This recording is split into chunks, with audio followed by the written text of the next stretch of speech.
The Doctor Who Alhambra Podcast. Real Doctor Who fans with real Doctor Who opinions. Hello and welcome to another episode of the Doctor Who Alhambra Podcast, a podcast dedicated to discussing and reviewing all things Doctor Who, Big Finish, and other science fiction stuff that tickle our fancy. In this episode, episode 394 of the podcast, I am just going to look at an article that came across my feed revolving around the doctors ranked from lowest to highest.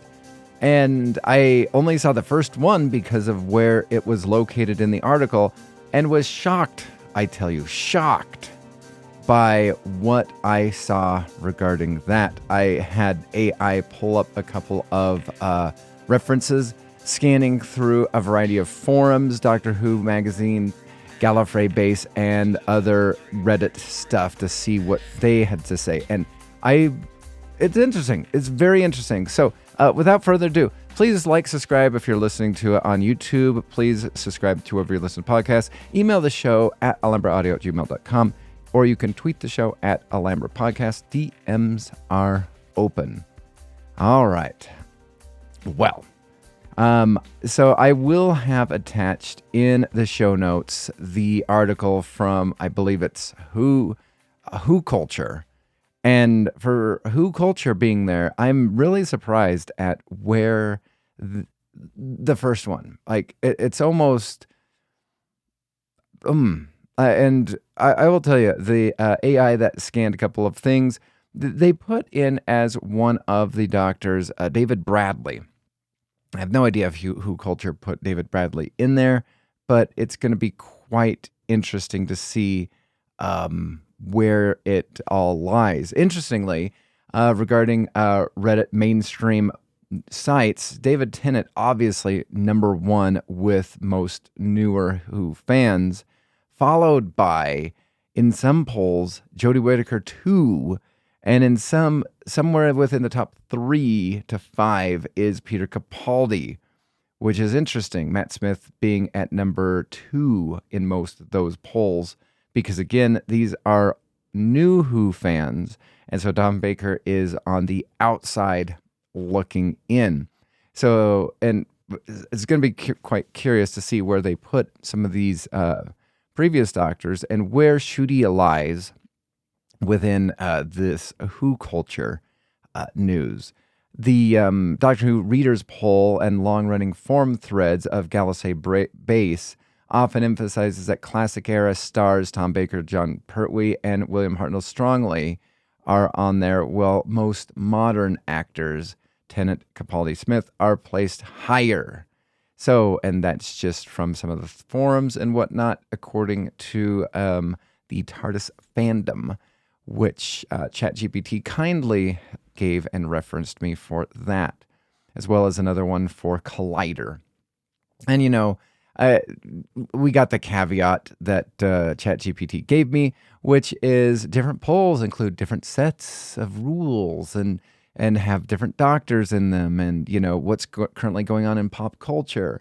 And so, yeah, but, you know, with number 16 from Who Culture being at number 16, like Peter Capaldi being number 16, I decided to save that list and look at it in, well, now I've not seen any other doctors where they lie on there, and so it's going to be interesting to see what fans, new Who fans or whatnot, will include.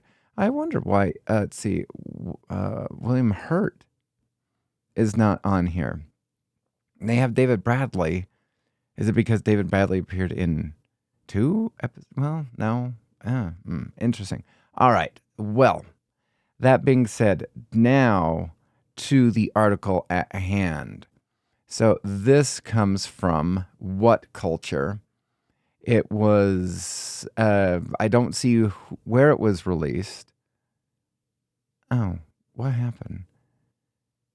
Ranked worst to best. Let's see. What happened?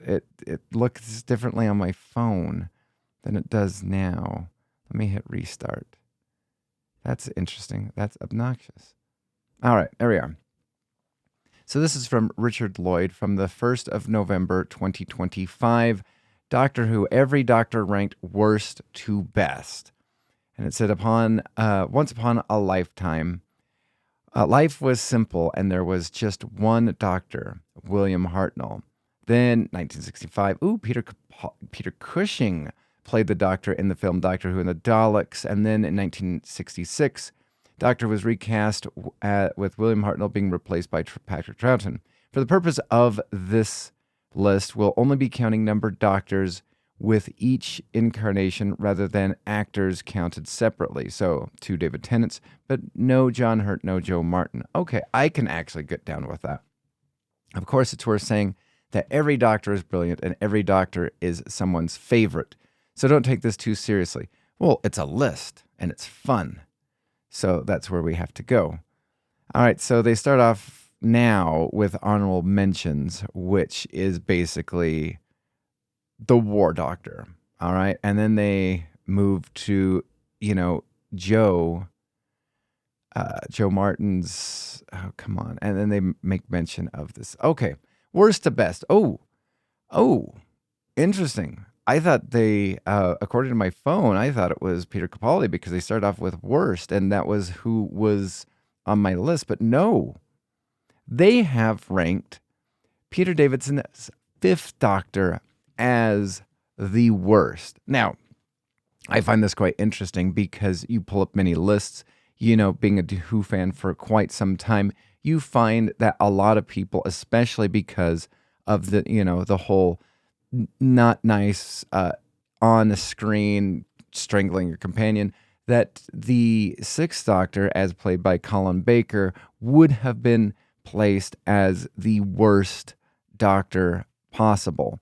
But according to them, they say the 5th Doctor was a big departure from his predecessor, adopting a younger body and calmer demeanor, and generally felt less in control, constantly quarreling with his companions and struggling to make a difference in an increasingly violent, nihilistic universe. Did it work? Sort of. Davidson provided a marked down contrast to moody, sombre Doctor that Tom Baker had been. Anyway, yeah, I read English good, much very. So I would, in none of my lists would I put the 5th Doctor in there at all. I think I would have him, mid-level, 7th, 8th, 6th type of a thing. I have not made my list. I probably should have, but yeah. And I'm not 100% sure. I do agree with this one. 14th on the What Culture list is the 8th Doctor, played by Paul McGann. Again, they're most likely not in counting any of the audio dramas done by Big Finish. This is just as seen on screen. They say that the 8th Doctor has many fans, and I will tell you, the Doctor Who movie, I do not like at all. But I do own it because I'm a completionist. It says the 8th Doctor has many fans and proved influential in so many ways. He was more human Doctor than the ones before him, and he also gave us like the whole companion Doctor kissing type of situation / crushing. So I mean, you can blame that. McGann's performance is compelling, and there's plenty to enjoy about the 8th's characteristics, from his infectious love of life to his cheeky nod that he's half human on his mother's side. He is also a Doctor that feels particularly British, partly due to everything around him being so American. But it's not quite enough to rank him any higher than that, which is a shame, as McGann had so much potential. So I will tell you, I think for me, McGann on my list, taking out any of the Big Finish stuff, I would have to put this. Watch, this is going to be, I'm calling this right now. They're going to probably put Tom Baker as number 2, only to David Tennant. Jodie Whittaker will probably be 3. The only reason why I'm saying this is who I just saw for number 13th, and I could not disagree more. Oh my word. Cannot disagree more at who they have at 13th. So this is going to be just, Shooty at 4, probably. Matt Smith at 5, and then, whatever. All right, so this is what culture is going to do. It's, prisoner of the moment. We're going to complain about the old Doctor Who actors and their personas, and we are going to praise nonstop all the new stuff. Okay, gotcha. Anyway, I forgot where I was. Number 13 is the Third Doctor as portrayed by John Pertwee. It says by the end of the 1960s, there was a suggestion that Doctor Who should wind down, but the show bounced back with a new radical format involving a suave, more action-oriented Doctor who was stranded on Earth. The Doctor was reassuring presence who fondly was remembered by many. His bromance with the Master and Brigadier particularly highlights of this era. Other aspects, though, such as his love of vehicles, Venetian Aikido, which worked fine in context, are perfect fit for Pertwee, but ultimately feels more James Bond than Doctor Who, which is unsurprising, given that Bond was clearly an influential on this carnation. Yeah, I can't agree with this one. John Pertwee's Third Doctor would either be third or fourth on my list had I actually, cranked out one. Number 12, I'm very shocked at this one. Shocked that it is 12 because of, the constant complaininess of fans. But this is the Sixth Doctor as played by Colin Baker. It says in the article, the Sixth Doctor rubbed many viewers the wrong way when he burst onto the screen in 1984, and there were certainly some missteps with this incarnation.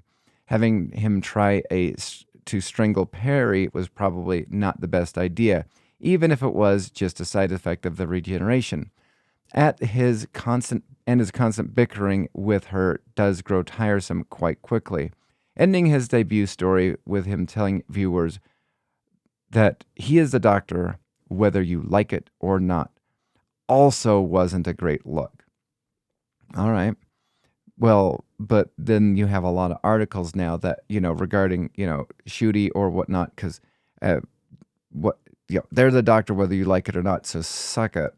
The articles are saying that, and we're having to suck it, but when the Doctor says it, okay, fine. I mean, at least, Colin Baker never told everybody to, if you don't like it, to go touch grass, and so half the viewership just dropped off. The viewership just dropped off, regardless. He didn't have to offend anybody. The plan was to soften him over time. However, Baker was sacked before he got the chance.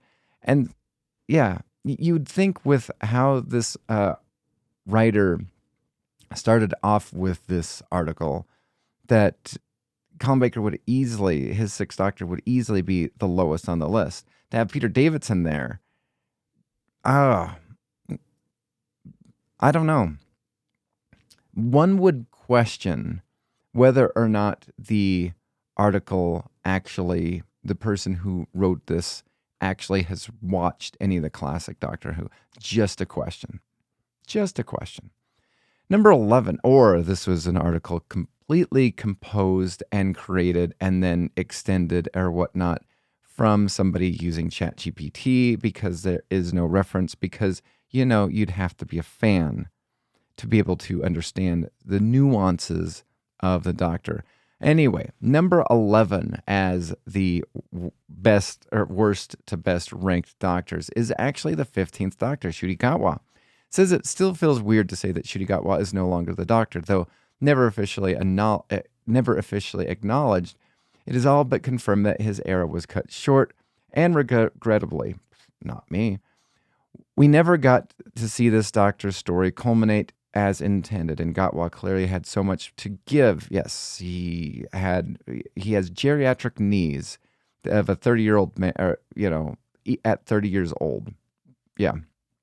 Anyway, for those who like their Doctors more consistently dressed and less emotionally available, it was a reimagining too far. Yes, it is.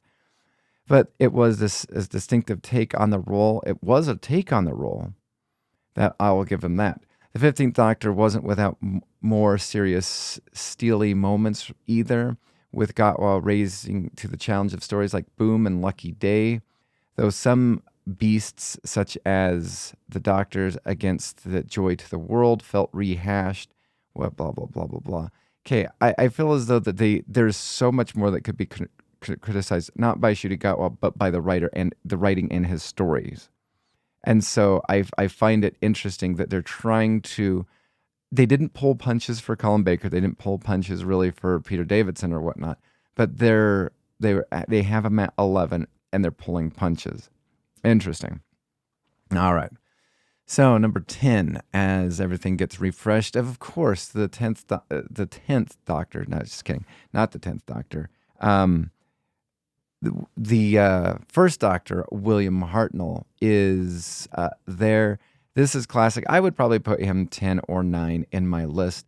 He grew on me through Big Finish. I feel as though there is so much that he can do, but, complaining about bickering and whining and stuff like that, you'd think that he would be much higher on this guy's list compared to, Peter Davidson's 5th Doctor. Just weird.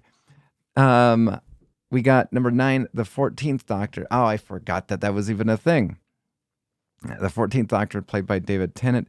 It says, fortunately for us, RTD delivered something along more interesting, a second David Tennant Doctor who comes directly after the 13th and carries the weight of everything that has happened in between.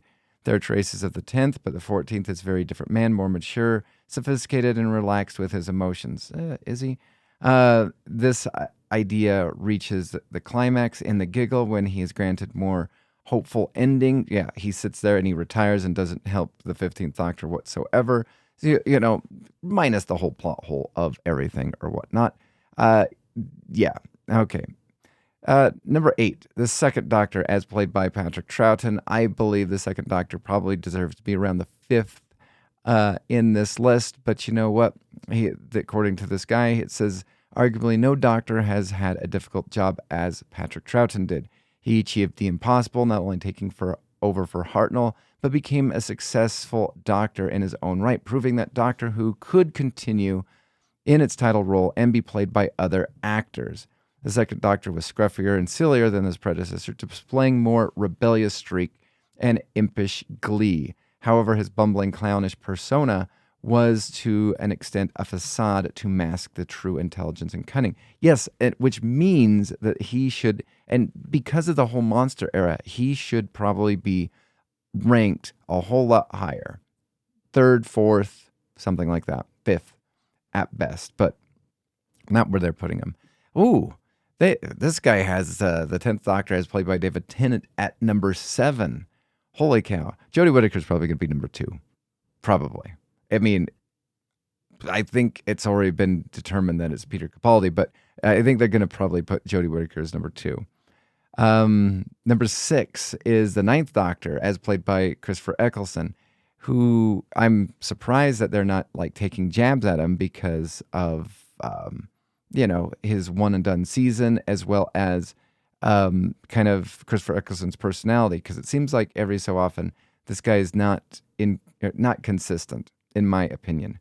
The 9th was nothing short of groundbreaking, bringing Doctor Who right back down to Earth for the 21st century viewers. He was still an alien, but a way and that was less obvious. Yes, uncompared to Matt Smith, who doesn't know how to use cash and greet people by the time you get to the lodger.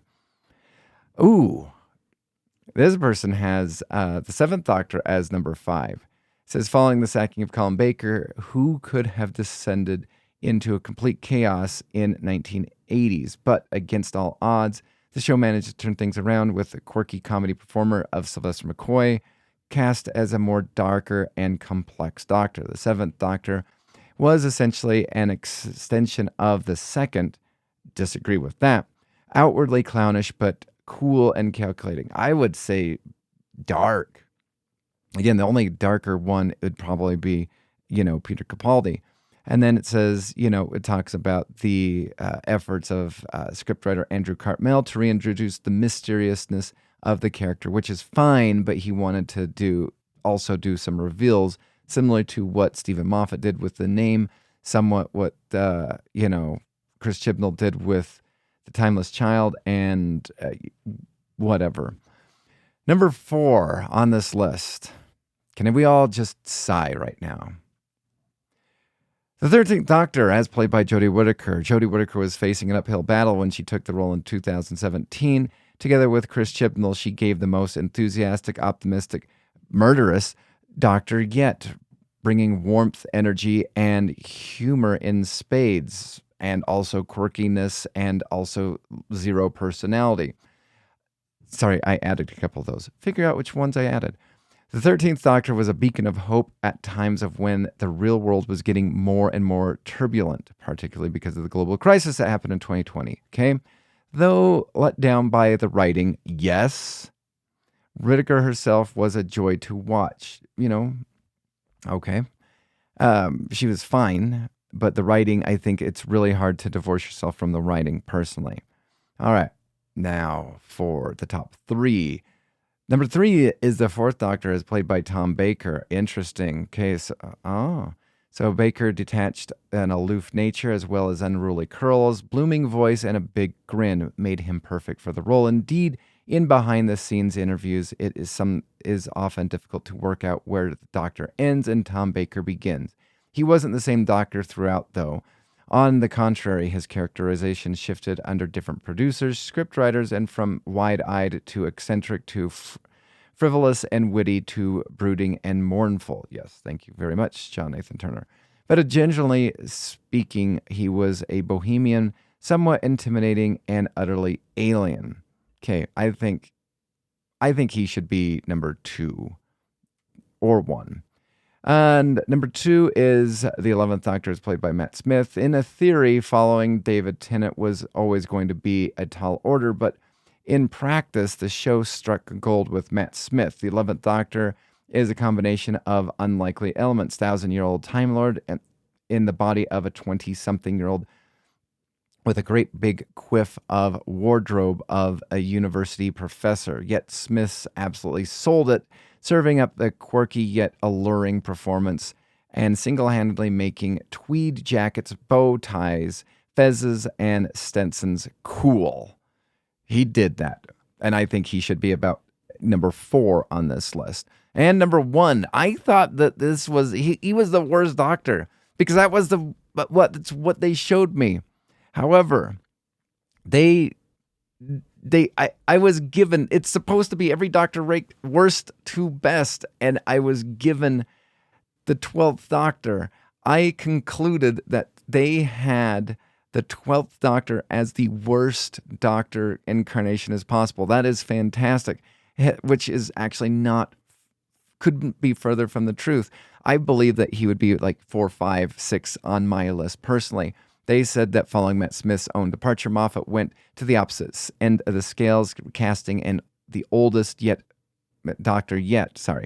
Peter Capaldi. The result of the incarnation was that one that embodies a character better than any other, not least because Capaldi, like Tennant, is a massive Doctor Who fan, was able to incorporate shades of the old Doctor's performances, and it shone through. Unlike, Whittaker, unlike Schutte, you could definitely tell he actually watched the show, knew the character inside and out. It was not a foreign thing to him. Matt Smith, as we've known, has done the homework. Tennant was a fan. Peter Davison was a fan. Like, I feel as though, and that's another reason why having Davidson at 15 was shocking for me. It says he also had the best character development of any Doctor, starting off prickly and intense, but softening over time. Basically, the 6th Doctor arc done right. A big part of this was the continuation of the character destruction introduced in the Smith era. Underneath the often blunt, sarcastic exterior, the 12th Doctor struggles to see himself as a good man, both because of his harsh choices as he had to make and also the high standards he holds himself. Interesting. All right.